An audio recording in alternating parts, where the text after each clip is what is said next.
Baik Bapak Ibu yang dimuliakan oleh Allah Subhanahu wa taala, kita coba maknai ya surah ini, surah Al-Lahab. Surah yang Allah Subhanahu wa taala turunkan ya di awal-awal Nabi Muhammad SAW kemudian dakwah secara terang-terang. Baik, kita terjemahkan terlebih dahulu. Bismillahirrahmanirrahim. Tabbat yada abi lahabin wa tab. Bina sa'la, kedua tangan Abu Lahab ya, watab, dan dia benar-benar binasa. Ma aghna, tidaklah berfaidah ya, tidaklah berguna ya, anhu maluhu wa ma kasab ya, apa-apa yang dia usahakan ya daripada harta bendanya tidak bermanfaat, tidak berguna gitu. Sayasla naron.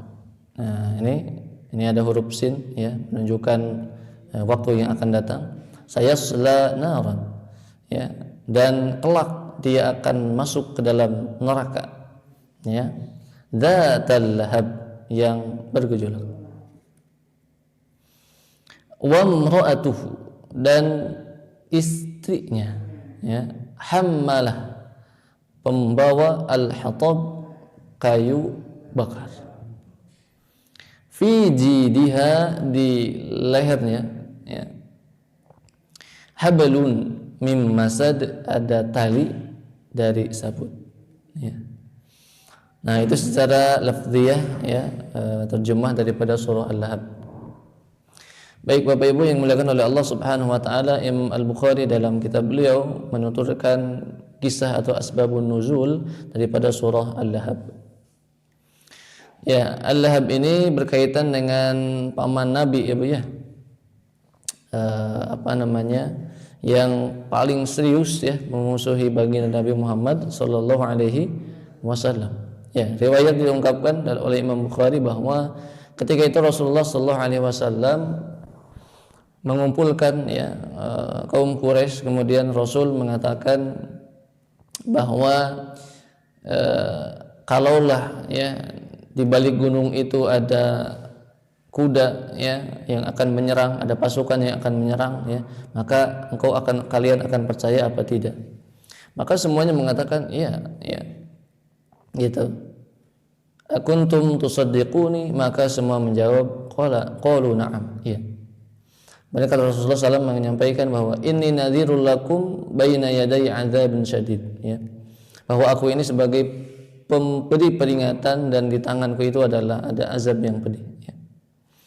Kemudian datanglah Abu Lahab ya, dan Abu Lahab mengatakan alihada jama'tana, kalau bahasa kitanya mah ya Muhammad katanya, ngan saukur keur hungkul katanya, mengumpulkan kami ini gitu ya. Maka kemudian Abu Lahab mengatakan ya tabban laka, celaka engkau ya, kepada siapa? Kepada Nabi Muhammad. Maka langsung seketika itu turunlah ayat ini, surah ini, sebagai jawaban atas perkataan Abu Lahab. Tabbat yada abi lahabin wa tab. Jadi ancaman ini Bapak Ibu sekalian, yang pertama tabbat, yang pertama ini merupakan doa ya, yang kedua watab yang di akhir merupakan kepastian akan terjadinya yang disabdakan, yang disampaikan ini ya, yang difirmankan Allah ini pasti terjadi ya.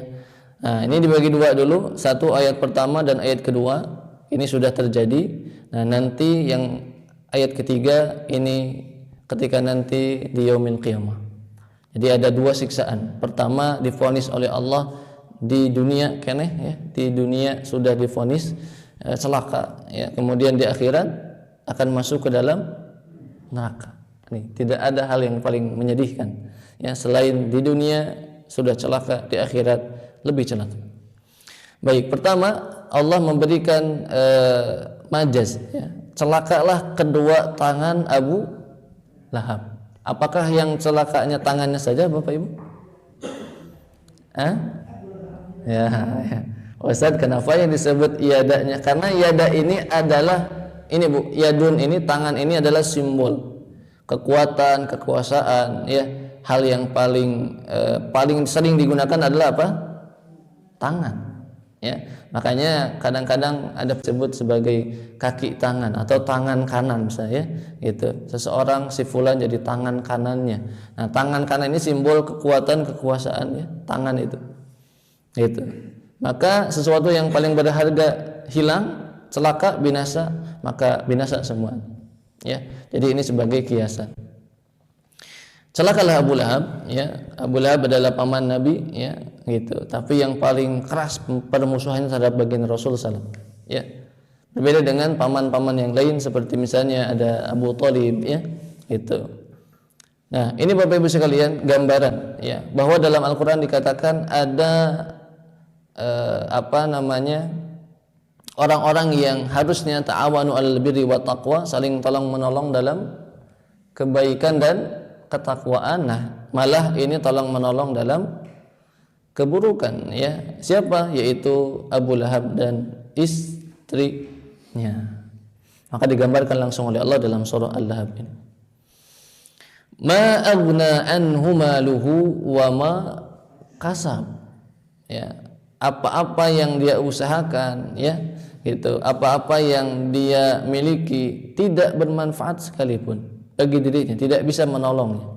Dalam tafsir Ibnu Katsir diungkapkan karena Abu Lahab ini mengira, ya, bahwa harta yang dia kumpulkan, harta dia yang banyak itu akan menolong dia, ya, daripada kebinasaan. Padahal kata Allah, ma aghna anhu maluhu wa ma kasab. Tidak akan bermanfaat, tidak bisa menolong, ya. Nah, ini siksaan di dunia. Bapak Ibu sekalian yang dimuliakan oleh Allah Subhanahu wa taala, inilah sosok yang sangat membenci Islam sehingga langsung oleh Allah diberikan satu surat sebagai balasan, ya. Ketika mengatakan tabban ya Muhammad, maka Allah menjawab dengan tabbat yada abi lahabib wa tab. Keras surah ini, ya. Dan bayangkan Bapak Ibu, surah ini dibaca oleh seluruh kaum muslimin dari masa Nabi Muhammad SAW sampai hari ini, bahkan nanti sampai hari kiamat, didoakan terus, dibaca terus. Tabbat yada abi lahabib wa tab, tabbat yada abi lahabib wa tab. Gini Bu gambarannya. Kalau Bapak Ibu didoakan, ya, itu didoakan kebaikan, senang apa tidak? Senang, ya kan? Nah, ini didoakan, dibaca, ya, oleh kaum muslimin seluruh dunia, ya, dari dulu sampai nanti yaumil qiyamah didoakan tabbat yada abi lahab. Ya, kan Pak Ustadz, Abu Lahab ini sudah tidak ada, iya, tapi kehidupan belum berakhir sebab nanti ada kehidupan yang kedua. Buktinya apa? Ayat yang ketiga ini nanti yang akan disamper, kalau bahasa Sunda, ya, akan ditemui ini oleh Abu Lahab. Sayaslana rondata lah. Di dunia mendapatkan celaan, mendapatkan ancaman, mendapatkan cemoohan, ya, langsung dicemoohnya oleh Allah. Maka di akhirat sayaslana rondata lahab, gitu. Bapak Ibu yang dimuliakan oleh Allah Subhanahu wa taala, inilah sosok yang meruntuhkan dakwah Nabi, ya, yang ternyata datang dari keluarganya, ya, yang disebut pamannya ini, ya, memusuhi Rasul. Bayangkan, ya. Tidak ada permusuhan yang paling mengerikan, ya, Bapak Ibu sekalian, ya. Jadi kalau bahasa kitanya begini, tuh lihat Muhammad, ya, oleh saudaranya saja, oleh pamannya saja musuhi. Oh, ini perkara berat Bapak Ibu sekalian, ya. Sehingga dalam riwayat diungkapkan, ya, ada dua putri Nabi, ya, yang kemudian diperintahkan oleh Abu Lahab, ya, karena dinikahi oleh anak-anaknya untuk diceraikan. Ya, berat gitu, ya. Maka kata Allah, sayaslana ronzata lahab, ya. Abu Lahab ini yang kemudian mendanai nanti perang Badar, ya, dengan pendanaannya ini Abu Lahab.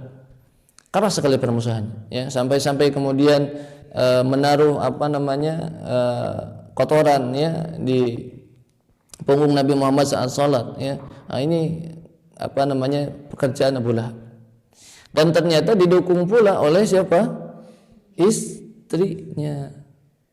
Lihat Bu, ayat keempat.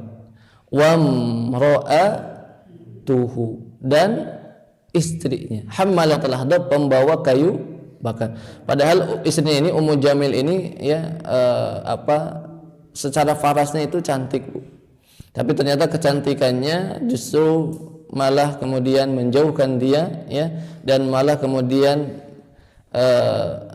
sebagai istri yang menyulut ya kemarahan atau kebencian Abu Lahab. Makanya ini dua tafsir Bu. Pertama, hammalah di sini pembawa kayu bakar itu diartikan secara majaz, yaitu yang suka memprovokasi ya, mengompori, itu disebut hammalah.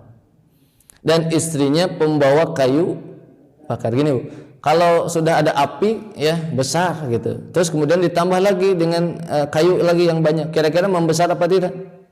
Saking ini makna yang pertama. Jadi istrinya itu dimaknai sebagai orang yang mengompori, memprovokasi Abu Lahab agar semakin benci terhadap Rasul. Padahal Rasul itu adalah keponakannya sendiri, gitu ya. Nah, ini tafsir yang pertama.